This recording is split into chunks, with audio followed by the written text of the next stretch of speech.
Uttar Pradesh assembly इंतखाबात के चौथे मरहले का नोटिफिकेशन जारी। वहीं रियासत में पहले मरहले के लिए आज था नाम वापसी का आखिरी दिन। तमाम सियासी जमातों के रहनुमाओं ने झोंकी पूरी ताकत।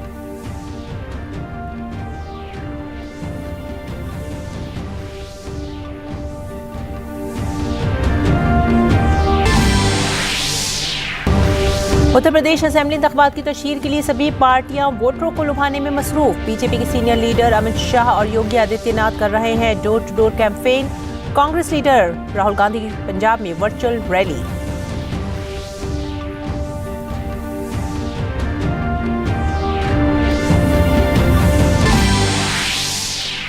सरकार ने आइंदा 31 जनवरी को बुलाई कुल जमाती मीटिंग। बजट इजलास की कार्रवाई को खुश उसलूबी से चलाने पर होगा गौर व खौस। कोरोना के सबब मीटिंग वर्चुअल तरीके से होगी मुनक़्क़िद।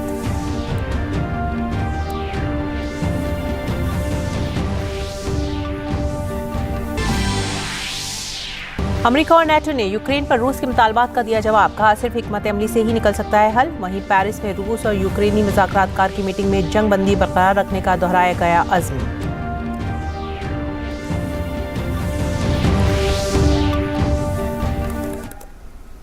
आदाब नाज़रीन, उर्दू खबरों में आप सभी का खैर मकदम है। मैं हूं सादिया अलीम। नजर डालते हैं इस वक्त की खास खबरों पर। वज़ीर आज़म नरेंद्र मोदी ने आज वर्चुअल तरीके से भारत वस्त एशिया सरबराह इजलास की पहली मीटिंग की मेज़बानी की। इजलास में कज़ाकिस्तान, किर्गिस्तान, तजाकिस्तान, तुर्कमेनिस्तान और उज़्बेकिस्तान के सदूर ने हिस्सा लिया। भारत और वस्त एशियाई ममालिक के सरकर्दा रहनुमाओं के दरमियान ये अपनी नौयत की पहली मीटिंग थी। ये कॉन्फ्रेंस वस्त एशियाई ममालिक के साथ भारत के बढ़ते हुए ताल्लुकात की अक्कासी करती है, जो भारत के तौसीशुदा पड़ोस का हिस्सा है। इसी सरबराह इजलास के दौरान भारत वस्त एशिया ताल्लुकात को नई बुलंदियों तक ले जाने के इक़दामात पर तबादला ख्याल किया गया। कॉन्फ्रेंस में बुनियादी तौर पर बाहिमी सलामती समेत इलाकाई और बैन अल-अक़वामी दिलचस्पी के उमूर पर गौर व ख़ौस किया गया। आज की समिट के 3 प्रमुख उद्देश्य हैं। पहला, यह स्पष्ट करना कि भारत और सेंट्रल एशिया का आपसी सहयोग क्षेत्रीय सुरक्षा और समृद्धि के लिए अनिवार्य है। भारत की तरफ से मैं यह स्पष्ट करना चाहूंगा कि Central Asia is central to India's vision of an integrated and stable extended neighbourhood. दूसरा उद्देश्य हमारे सहयोग को एक प्रभावी स्ट्रक्चर देना है। इससे विभिन्न स्तरों पर और विभिन्न स्टेक होल्डर्स के बीच रेगुलर इंटरेक्शन का एक ढांचा स्थापित होगा। और तीसरा उद्देश्य हमारे सहयोग के लिए एक महत्वाकांक्षी रोडमैप बनाना है।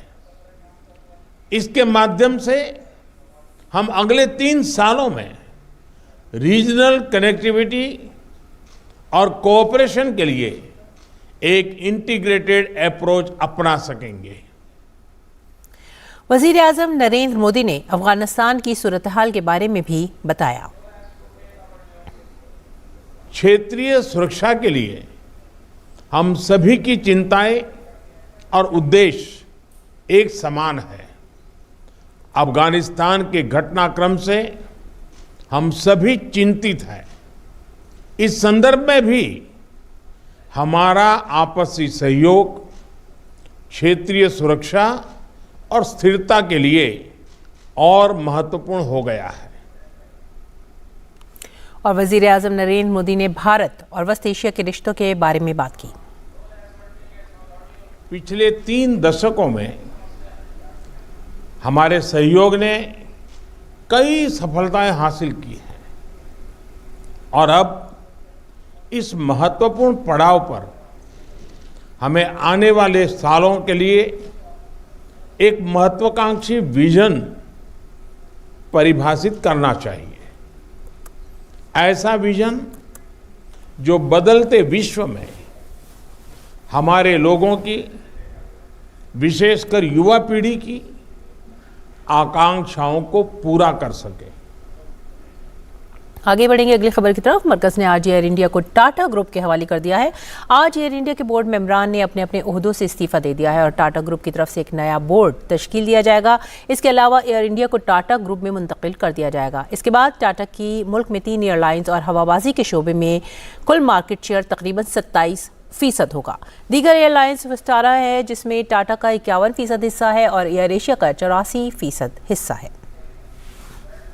सरमायाकारी और अवामी जायदाद के बंदोबस्त से मुतालिक महकमे के सेक्रेटरी तोहनकांत पांडे ने कहा है कि एयर इंडिया की सरमायाकशी का अमल आज ख़त्म हो जाएगा। शेयरों को टेलिस प्राइवेट लिमिटेड को ट्रांसफ़र कर दिया गया है। Tellis private limited air India की नई मालिक है। शेयर परचेज एग्रीमेंट जो साइन हुआ था उसके हिसाब से सभी जो कंडीशंस हैं उनको फुलफ़िल करते हुए भारत सरकार ने अपने 100% शेयर्स टेलिस के नाम कर दिए हैं और वो अब नई मैनेजमेंट में हैं। और मरकजी वज़ीर दाखिला अमित शाह ने उत्तर प्रदेश के मथुरा में प्रभावी मतदाता संवाद प्रोग्राम में हिस्सा लिया। इस मौके पर मरकजी वज़ीर अर्जुन राम मेघवाल भी मौजूद थे।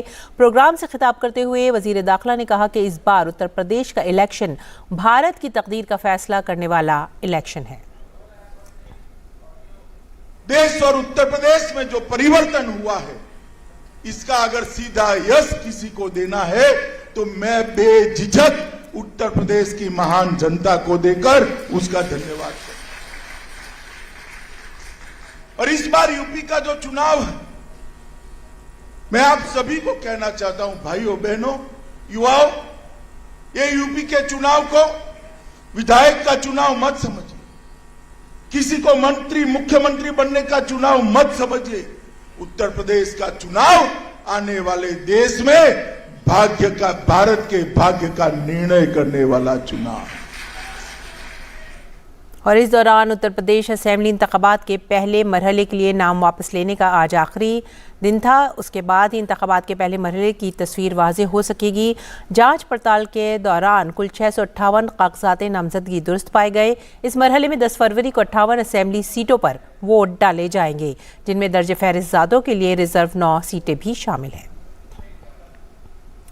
बीजेपी ने पंजाब असेंबली इंतखाबात के लिए उम्मीदवारों की दूसरी फहरिस्त जारी कर दी है। इस फहरिस्त में 27 उम्मीदवारों के नाम हैं।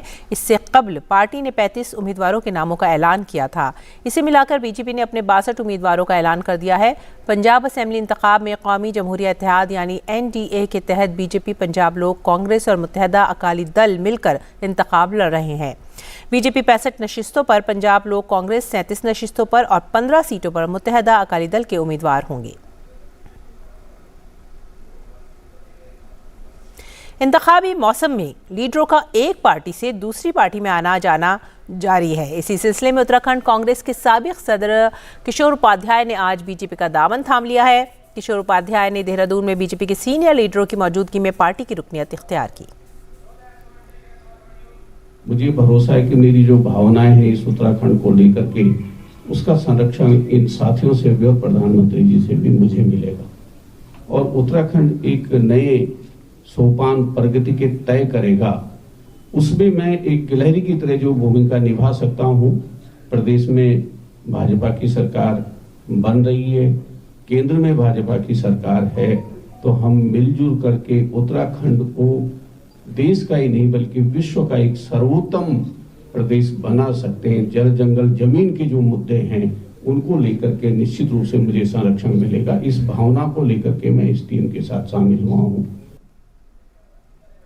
और हुकूमत ने इस माह की 31 तारीख को एक ऑल पार्टी मीटिंग बुलाई है ताकि पार्लियामेंट के बजट सेशन को आसानी से चलाया जा सके। कोविड वबा की सूरत हाल के पेश नज़र मीटिंग का इनेकाद वर्चुअल तरीके से किया जाएगा। दोनों ऐवानों में मुख्तलिफ सियासी जमातों के कायदीन को मीटिंग में मदऊ किया गया है। पार्लिमानी उमूर के वजीर ने एक ट्वीट में कहा, बजट इजलास का पहला मरहला 31 जनवरी से शुरू हो रहा है। सदर रामनाथ कोविंद दोनों ऐवानों के मुश्तरका इजलास से खिताब करेंगे। वजीर खजाना निर्मला सीतारमण 1 फरवरी को बजट पेश करेंगी। कोविड प्रोटोकॉल को यकीनी बनाने के लिए दोनों ऐवान का इजलास अलग अलग शिफ्टों में होगा।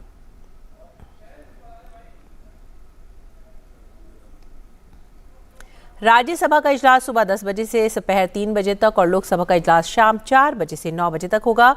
वबा की वजह से 31 जनवरी से 11 फरवरी तक लोकसभा की नशिस्तों के दौरान दोनों ऐवानों के चैम्बरों और गैलरियों का इस्तेमाल अरकान के बैठने के लिए किया जाएगा।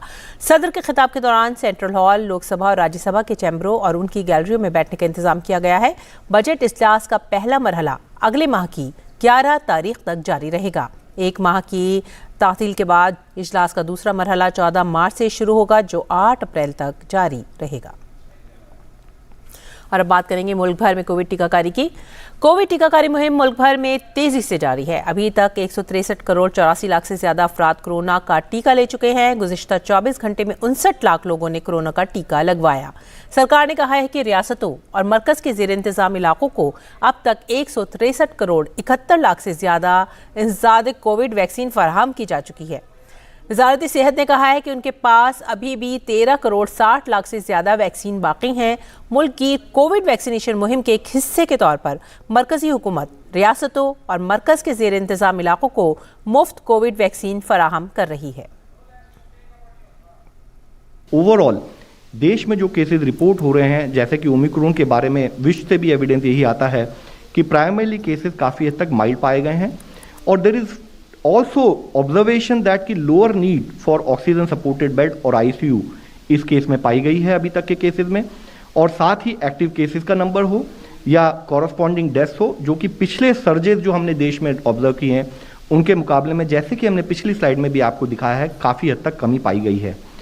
इसके द्वारा जो डेटा है उसके द्वारा यह भी पता लगता है कि वैक्सीनेशन के द्वारा हमें सपोर्ट मिला है in terms of lesser people getting infected, lesser hospitalisation, people who got infected also, और जो लोग हॉस्पिटलाइज भी हुए उनमें less severity of the cases जो कि वैक्सीनेशन के द्वारा सपोर्ट हमें मिल रहा है। तो जरूरी है कि वह लोग जो वैक्सीनेशन के लिए जब भी एलिजिबल होते हैं, चाहे वो फर्स्ट डोज हो, सेकेंड डोज हो, प्रिकॉशन डोज हो या यंग एडोलसेंट हो, उनका अपना वैक्सीनेशन समय पर कराना चाहिए। मुल्क में गुज़िश्ता 24 घंटों के दौरान कोरोना के 2,86,000 से ज्यादा मामले दर्ज किए गए हैं। गुज़िश्ता 24 घंटों में एक्टिव मामलों की तादाद 22 लाख से ज्यादा हो गई है। सेहतियाबी की शरह 93.33% दर्ज की गई है। गुज़िश्ता 24 घंटों में 3,06,357 लोग कोरोना इन्फेक्शन को शिकस्त देने में कामयाब हुए हैं। इसके बाद सेहतियाब होने वालों की कुल तादाद 3,76,77,328 हो गई है। मुल्क में यौमिया पॉजिटिविटी की शरह बढ़कर 19.59% हो गई है। साथ ही हफ्तावार पॉजिटिविटी की शरह 17.75% तक बढ़ गई है। गुज़िश्ता 24 घंटों के दौरान मुल्क में 14,62,261 लोगों ने टेस्ट कराया है, जिसके बाद से मुल्क में टेस्ट कराने वालों की तादाद 72 करोड़ 21 लाख हो गई है। ओवरऑल अगर हम बिगर पिक्चर आज देश की देखें तो पिछले 5-7 दिनों में हम देख रहे हैं कि अर्ली इंडिकेशन ऑफ एक प्लेटो इन केसेस है कुछ पर्टिकुलर ज्योग्राफीज में। यहाँ यह विषय हम आप सबके सामने लाना चाहेंगे कि it is only limited to certain geographies, और आज जरूरी है कि इस ट्रेंड को हम रेगुलर बेसिस पर ऑब्जर्व करते रहें और हमारे को जो प्रिकॉशनरी स्टेप्स लेने हैं कोविड-19 से मैनेजमेंट के, वो जो कि हमने इससे पहले भी बात की है, which is about test, track, treat, vaccination and COVID appropriate behaviour, उस पर हमारा कार्य सुचारू रूप से चलता रहना चाहिए। जरूरी है कि हम एनालाइज करें तो हम देखते हैं कि पाते हैं कि करीब 10 स्टेट्स ऐसी हैं जहां पर कि अगर देश के टोटल एक्टिव केसेस देखें तो वह केवल 77% एक्टिव केसेस उन 10 स्टेट्स में देखे जा रहे हैं। और हमने देखा है कि करीब 90% प्लस केसेस जो हैं एक्टिव केसेस, वह भी होम आइसोलेशन में है। दुनिया में यूरोपियन यूनियन, यूनाइटेड स्टेट्स और इंडिया में आने वाले केसेस और जो डेथ्स हैं, जो कि 70 मूविंग एवरेज है, अगर उसको प्लॉट करें तो हम यह देखते हैं कि काफ़ी हद तक focus on Covid management coupled with infrastructure upgradation and parallelly focus on vaccination, इसने देश को काफ़ी सपोर्ट दिया है। हम सबको अवगत है, चाहे वो यूरोपियन यूनियन हो जिसकी पॉपुलेशन अराउंड 44 करोड़, चाहे वो यूनाइटेड स्टेट्स हो जिसकी पॉपुलेशन अराउंड 30-32 करोड़, और एक स्थाई पर देश हमारा भारत देश जिसकी पॉपुलेशन 135 करोड़।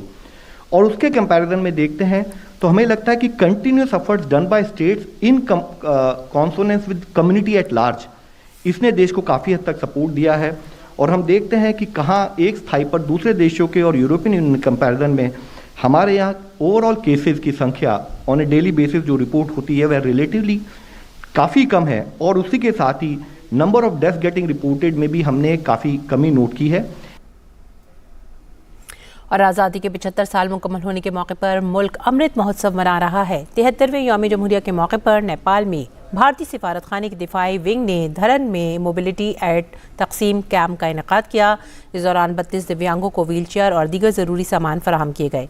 इस प्रोग्राम में धरन के BPKIHS के हड्डी के महकमे ने बढ़ चढ़कर मदद की। वबा के दौर में भारतीय सिफारत खाने की डिफेंस विंग ने लोगों की फलाह बहबूद की सिमत में कई इक़दाम किए और उनकी मदद की। इसके तहत पेंशन, वर्चुअल शनाख्त, डिजिटलाइजेशन, अतिया, खून कैंप, राशन तकसीम, मास्क और सैनिटाइज़र की तकसीम और मकामी इंतज़ामिया की मदद भी शामिल है।